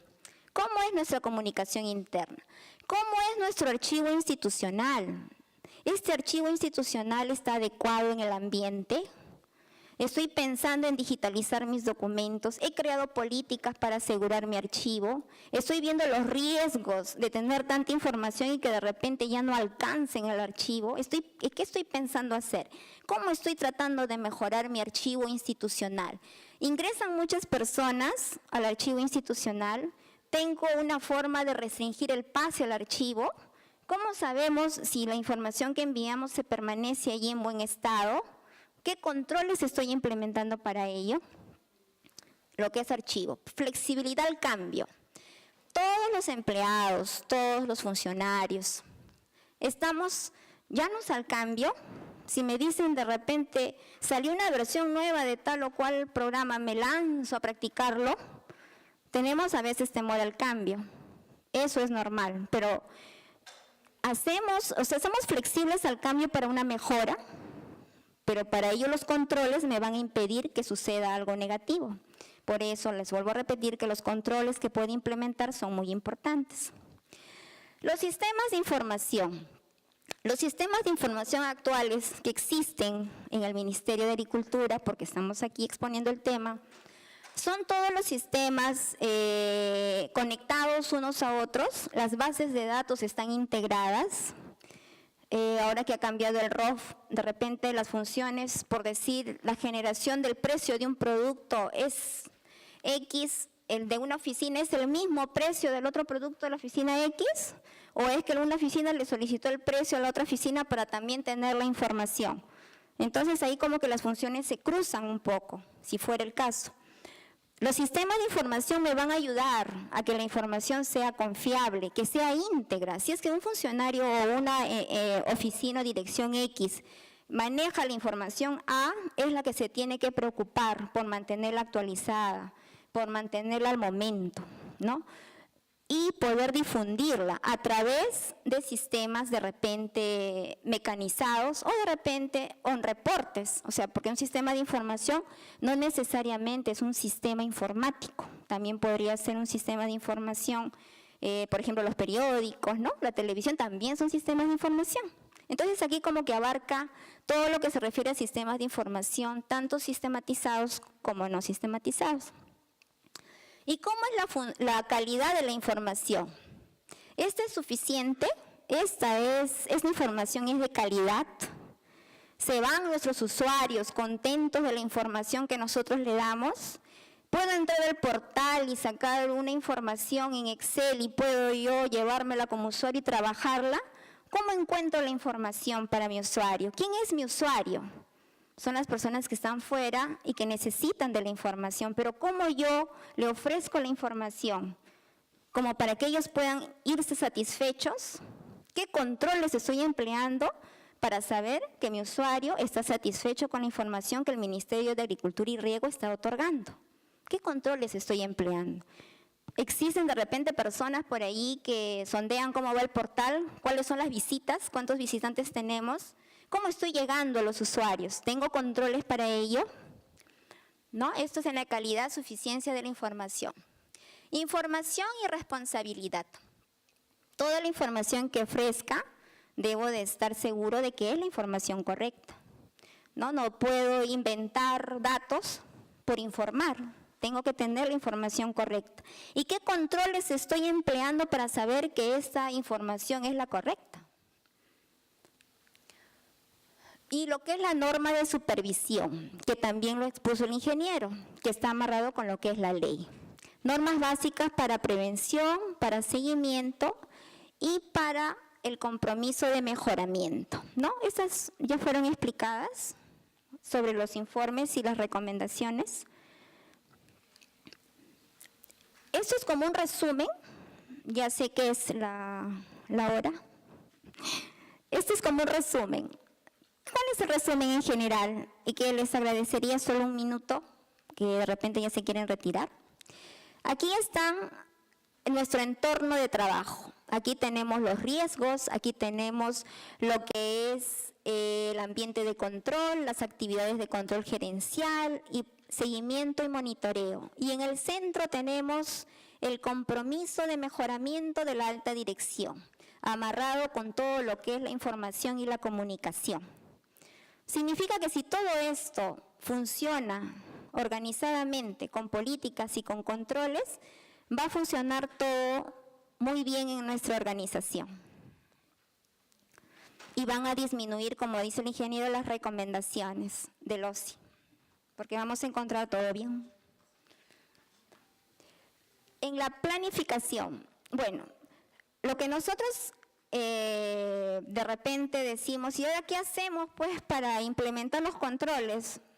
¿Cómo implemento los controles? Yo tengo que hacer primeramente un estudio de cómo está la organización, pero un estudio que sea a conciencia de cada una de las direcciones. Si cuentan con normativas implementadas para eliminar riesgos, si todos sus componentes de control que están implementados cumplen la función para que no suceda ningún riesgo, ¿no? Y bueno, pues si los recursos económicos, materiales y de personal se dan para esta implementación. O sea, yo tengo que hacer primero una planificación, tengo que hacer un diagnóstico. ¿Cómo está mi entidad? ¿Cómo está realmente? ¿Con controles, con presupuesto, con personal capacitado? ¿Debo capacitar? Luego que haga esta planificación, debo de hacer un plan de trabajo, debo de recopilar la información para saber cómo está la institución con controles, debo analizar todo lo que es la información, debo ver cómo está mi normativa, o sea, qué directivas, qué políticas ya tengo implementadas. ¿Estas me sirven o no me sirven? De repente tengo que modificarlas solamente, o de repente tengo que crear nuevas porque no estoy controlando algún punto o algún riesgo, ¿no? He realizado un análisis FODA de la entidad, estoy viendo, contemplando mis debilidades, las fortalezas que tengo para darle más realce. ¿Qué estoy haciendo realmente en la entidad? Tengo que evaluar todos estos puntos y al final de toda esta evaluación me sale mi informe de diagnóstico, pero que sea real. Si es real, entonces sí sé qué controles puedo implementar. Porque si yo mismo o nos vamos a engañar diciendo, sí, pues está funcionando bien la información, tengo políticas, y sí funcionan, entonces este informe final simplemente no es real. Entonces nunca voy a poder implementar un sistema de control interno bueno para la entidad. En lo que es la planificación, de repente aquí es ya como yo, en el informe anterior, que ya tengo todos los problemas de la entidad, qué controles implementar, qué presupuesto dar. Aquí se está, por ejemplo, dando en esta forma gráfica, ¿no? Yo estoy identificando, por ejemplo, cómo yo debería de hacer para identificar estas debilidades de control interno, ¿no? Acá está la personita que me dice, pues voy a revisar los informes de repente de auditoría para ver qué recomendaciones tengo, o de repente voy a analizar pues los documentos institucionales, voy a analizar estas normativas, a ver qué cosa está sucediendo, si son o no son aplicables, ¿no? ¿Cuál es la percepción del sistema de control interno actual que tengo en la entidad? Y hago pues mi lista de verificación de todo el punto anterior. Y identifico mis debilidades de control interno. ¿Qué identifico? No tengo normativas, no tengo políticas. Y empiezo a trabajarlas, ¿no? Empiezo a trabajarlas con las áreas afectadas. Y luego, con eso también me sirve para identificar mis amenazas en la entidad. Pero todo nace del control interno. Yo voy a identificar la realidad que tengo, voy a ver cuáles son mis amenazas y voy a ver cuáles son mis áreas afectadas. Y una vez que tenga mis áreas afectadas, allí implemento los controles internos, las políticas, las directivas, los procedimientos. ¿Qué pasó? Ay. Ya. Bueno, aquí tenemos el plan de trabajo. O sea, lo anterior es identificar los problemas, saber cómo está la entidad actualmente y luego el plan de trabajo, ¿no? El plan de trabajo con tiempos. Estos tiempos me tienen que decir en cuánto tiempo yo voy a implementar tal o cual política, cómo voy a solucionar los problemas en esas debilidades, cómo voy a solucionar el problema. Pero más que nada hacer un PER-CPM para que yo pueda, pues, todos los problemas que tengo o todo lo que yo voy a implementar versus con tiempo. Porque si no le coloco los tiempos, entonces ¿cuándo voy a solucionar los riesgos o los problemas que pueda encontrar? ¿No? O sea, todo el trabajo anterior sería cómo voy a identificar acá mis áreas afectadas, mis amenazas, y luego aquí, si no le pongo el tiempo que yo voy a solucionar esos problemas que tengo, nunca los voy a llegar a solucionar. Por lo tanto, tengo que identificar ya todos los problemas encontrados y ponerles un tiempo para establecer mis nuevas políticas o la toma de decisiones que pueda solucionar este problema que tengo. Bueno, en la implementación, como les comentaba anteriormente, está en base a los riesgos, a los objetivos de la entidad. Los riesgos van a hacer que yo pues no cumpla con el objetivo, ¿no? Evaluar el riesgo es lo que hicimos en el caso práctico de la espina de pescado, ¿no? Y bueno, acá identificamos todo lo que son los riesgos, identificamos los riesgos y le damos una probabilidad y luego le damos una respuesta al riesgo que he identificado. Esto es como volver a repetir lo que les mencioné anteriormente. Nosotros para identificar los procesos en la entidad es otra forma de identificar riesgos. Aquí, por ejemplo, identifico un proceso, su diagrama de flujo, priorizo el proceso que tiene más riesgos, analizo esos riesgos y le doy una evaluación de mejora. Les mostré el Ichikawa. Esta es otra forma de encontrar los riesgos de la entidad a través de un diagrama de flujo de datos. Para ello tengo que tener primero mi proceso y luego debo de hacer un diagrama de flujo de datos, ¿no? Es otra técnica para que ustedes puedan identificar sus riesgos. Y bueno, la ejecución a nivel de procesos. Nosotros siempre, una vez que hemos trabajado por procesos, que actualmente no se está dando, no está muy difundido todavía, nosotros tenemos que identificar cuáles son esos procesos críticos que tengo en la entidad. Son los que tienen los que de repente son muy importantes en mi entidad, tienen muchos riesgos, pero que debo de darle los controles adecuados, ¿no? Esta es una de las otras metodologías donde también termina en un desarrollo de matriz riesgo-control. Esta forma de evaluar los riesgos es parecida a la de Ichikawa, que sería con un caso práctico el más adecuado para que se pueda entender. Pero por el tiempo estoy pasándolos e indicándoles que es otra forma de evaluar los riesgos, ¿no? Y acá es igual, también evaluamos el promedio de los procesos críticos para nosotros poder saber cuáles son los procesos que tienen mayores riesgos, ¿no?